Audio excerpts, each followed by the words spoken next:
देखिए क्वेश्चन कहता है कि इस सेल के लिए ये जो सेल समीकरण दिया है 298 केल्विन तापमान पर हमें नर्नस का समीकरण लिखना है और साथ में निकालना है इस सेल का विद्युत वाहक बल। अब आप हमेशा के लिए अपने दिमाग में बात बिठा लें कि इस प्रकार के समीकरण में यहाँ जो दिया गया है कॉपर से कॉपर के आयन बनते हैं, कॉपर से क्या बनते हैं, कॉपर के आयन, और सिल्वर से भी बनते हैं सिल्वर के आयन।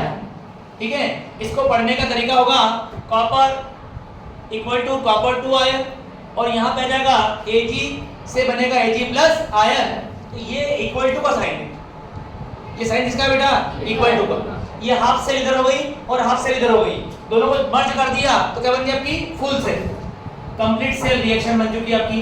अब कंप्लीट सेल रिएक्शन से हम देख करके ये जानेंगे कौन है एनोड और कौन है कैथोड। तो सेल समीकरण में हमेशा इस एंड पर एनोड होगा और इस एंड पर क्या रहेगा, कैथोड। यहाँ रहेगा एनोड और यहाँ रहेगा कैथोड। एनोड कैथोड की पहचान हम उनके मानक इलेक्ट्रोड विभव से भी कर सकते हैं। अब मानक इलेक्ट्रोड विभव से हम कैसे पहचान करेंगे, तो मैं एक जानकारी आपको दे दूं कि जो एनोड होता है वह लो पोटेंशियल पे रहता है और जो कैथोड होता है वो होता है हाई पोटेंशियल पर। जिसका विद्युत विभव, जिसका इलेक्ट्रोड विभव ज्यादा होगा वो कहलाएगा कैथोड और जिसका इलेक्ट्रोड विभव क्या होगा, कम, वो कहलाएगा एनोड। दूसरी बात, अगर दोनों वैल्यू बराबर हो और एक में साइन हो प्लस का और एक में साइन क्या हो, माइनस का, तो जो एनोड होता है एनोड का इलेक्ट्रोड विभव नेगेटिव हो सकता है, नेगेटिव हो सकता है, और कैथोड का इलेक्ट्रोड विभव क्या होता है आपका, पॉजिटिव। समझे आप लोग। तो जो लो होगा वो एनोड और जो हाई होगा वो कैथोड। यहाँ नंबर है 0.34, छोटा है किससे, 0.80 से, तो ये बड़ा, ये कहलाएगा कैथोड और ये कहलाएगा एनोड। सभी जानते हैं एनोड पे होता है ऑक्सीकरण, कैथोड पे होता है अपचयन। एनोड पे होता है ऑक्सीकरण, कैथोड पे होता है अपचयन। हम एनोड अभिक्रिया और कैथोड अभिक्रिया इसको देख के लिखेंगे। हमने लिखा एनोड अभिक्रिया, हम सबसे पहले एनोड अभिक्रिया की बात करेंगे। एनोड पे ऑक्सीकरण का मतलब भी जानते हैं, इलेक्ट्रॉन का त्याग किया जाएगा। त्याग कौन करेगा, कॉपर। तो यहाँ पर कॉपर ने इलेक्ट्रॉन का त्याग करा, कॉपर 2 आयन बना लिया। क्या बना लिया, कॉपर 2 आयन, और इस दौरान 2 इलेक्ट्रॉन का उसने त्याग कर दिया है, समीकरण नंबर 8। इसी प्रकार से अब बारी किसकी आएगी बेटा, कैथोड की। कैथोड क्या होता है, अपचयन। अपचयन का मतलब इलेक्ट्रॉन क्या करेगा, गेन। तो इलेक्ट्रॉन को गेन करने वाला कैथोड समीकरण, कैथोड समीकरण जो है यहाँ पर अपचयन होगा। यहाँ पे क्या होगा, अपचयन। कैथोड पे है Ag+, यह इलेक्ट्रॉन को ग्रहण करके Ag बना लेगा। इलेक्ट्रॉन को ग्रहण करके क्या बना लेगा, Ag। समझे आप लोग।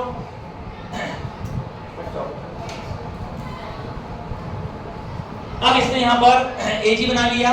आप देख रहे हैं कि इसका जो पोटेंशियल है E0 मान है वो 0.34 है, इसका E0 मान जो है वो कितना है, 0.80।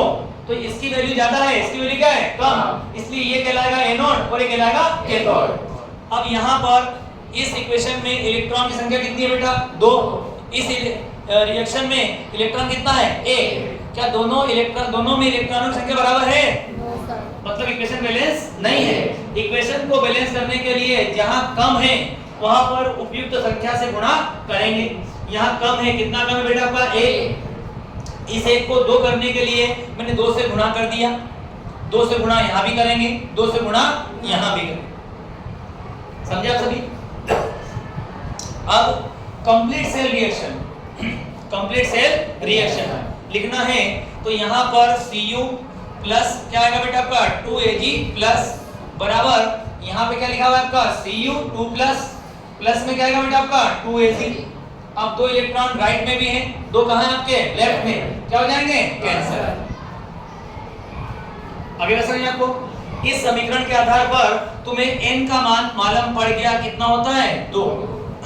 इलेक्ट्रॉन का आदान प्रदान हो रहा है कितने का, 2 का, तो n का मान कितना हो गया, 2। सुन लिया आप लोगों ने। अब नर्नस का समीकरण तुम्हारे पास में है, EMF बराबर पढ़ा हुआ है आपने, E कैथोड, कैथोड का नाम क्या है बेटा,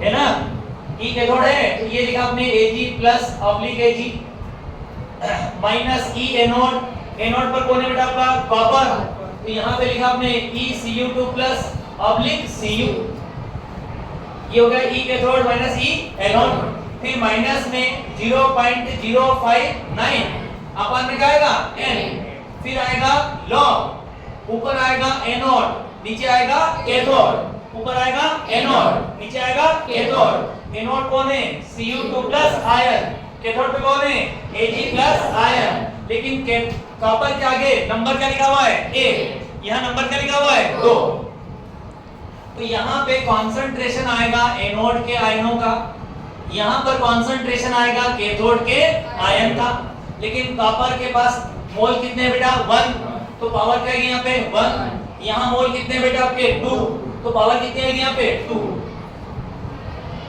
ये बन गया नर्नस समीकरण, क्या बन गया है नर्नस समीकरण, समझे आप सभी, यहाँ तक कहानी समझ आ गई सभी को।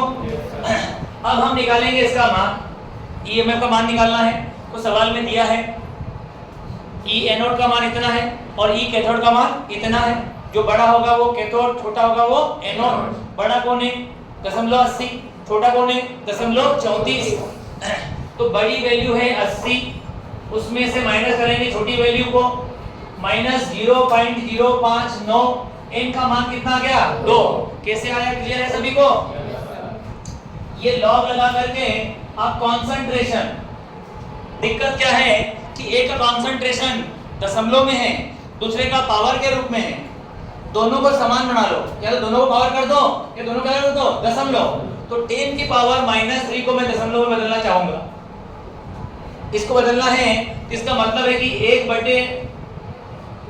1/10⁻³ और 10⁻³ का मतलब होता है 1/1000 और इसका मतलब होता है 0.001, 0.001।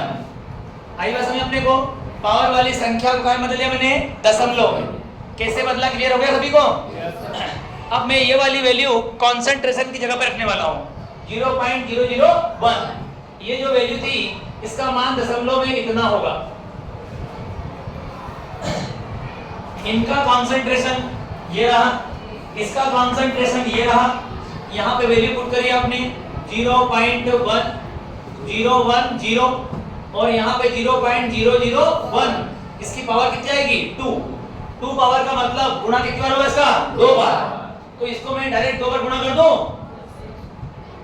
कर दे मल्टीप्लाई डायरेक्ट, यहाँ पर आपने 2 बार मल्टीप्लाई कर दिया 0.001, यहाँ डिजिट कितना है 1 2 3, यहाँ कितना है 1 2 3, डेसिमल से डेसिमल क्या हो गया कैंसिल, अब ये हटाएंगे डेसिमल को तो यहाँ नंबर है 1 2 और 3, तो ऊपर 3 जीरो आएंगे 1 2 और ये 3, ये तो 1 है, ये भी क्या है 1 1 का इंटू 1 से होगा 1 हो जाएगा, लेकिन यहाँ देखो जीरो कितने हो रहे हैं 1 2 3 और 4, अगली स्टेप में इसको मैं 10 की पावर 4 लिख दूं, कोई दिक्कत तो नहीं, इसमें से इसको माइनस कीजिए 0.46 0.059, यहाँ पे बटे में 2 आएगा log 10 की पावर 4, अब बेटा 10 की पावर 4 दिख रहा है अपने को log m/n के रूप में, क्या दिख रहा है अपने को ये log m/n, इसका फॉर्मूला होता है n log m, पता है क्या आप लोगों को, ये छोटी क्लास से पढ़ा होगा आपने, log m की पावर क्या होता है n बराबर, n कहाँ जाएगा आगे, n कहाँ जाएगा आगे, ये जंप करके यहाँ आगे आ जाएगा, ये बन जाएगा n log m, तो ये m का मान है 10, n का मान कितना है 4 कहाँ जाएगा आगे, और बचे क्या बेटा आपका log 10, तो log 10 का मान कितना होगा 1, log 10 कितना होगा 1, तो यहाँ पर 4 कहाँ ले आएंगे आगे की तरफ, तो ये 0.46 माइनस 0.059 अपॉन 2 इंटू आएगा 4 इंटू log 10, तो log 10 का मान कितना होता है 1, सीधे इसको हटा के 1 लिख दो आप। अब ये 2 से 4 कट जाए कितनी तरफ का 2 बार, पहले इसका गुणा करेंगे फिर घटाना है, पहले मल्टीप्लाई होगा फिर इसको डिवाइड माइनस करने वाले हैं आप लोग, 0.46 माइनस 0.118 गुणा करने पर अब इसमें से इसको माइनस कर दो। आप कैसे माइनस करोगे भैया? 0.46118 को माइनस कर दीजिए आप। यहाँ नंबर कम पड़ रहा है, 1 जीरो लगा लो, कोई दिक्कत नहीं। यहाँ 2 बचेंगे, यहाँ 4 बचेंगे, यहाँ 3 और ये 0, तो तुम्हारा आंसर आ जाएगा 0.342 वोल्ट। ये आ गया ईएमएफ। उतार लो।